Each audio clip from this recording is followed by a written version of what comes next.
I'm so excited sa pag-eskwela na bumalik. Klase-klase ang makaila, naanasad ko'y bago nga barkada.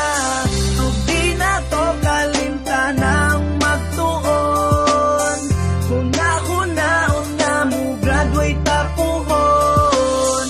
Makahuman sa ato ang pag-eskwela, bisan naglisod padayon ang gihapunta.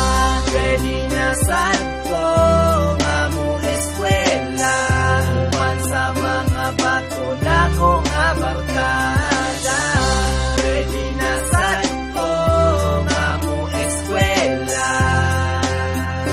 ug karon ako excited.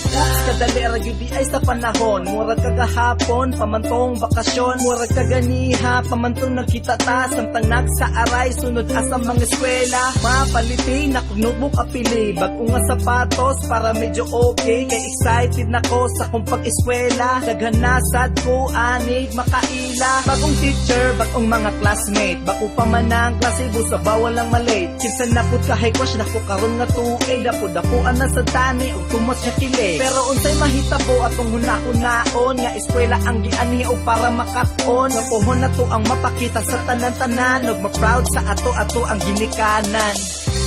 Ready na sad ko nga mo eskwela, human sa mga bato na ko nga barkada. Ready na sad ko nga mo eskwela, ug karon ako excited.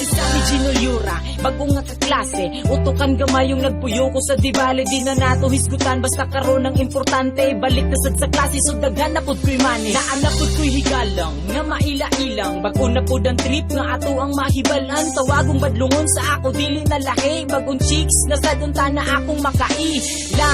Ubuhato na to ang pinaka-the best, nga pwede gyud na to madala sa eskwela. Bisag ang ilang panghuna-huna, nga puros ra pabuyag ang ato ang magama. Pero unsay makitabo atong huna-hunaon, nga eskwela ang gianhi og para makaton. Nga puhon na to ang mapakita sa tanan-tanan, ug ma-proud sa ato atong ginikanan. Ready na sad ko nga mo eskwela, human sa mga bato na ko nga barkada.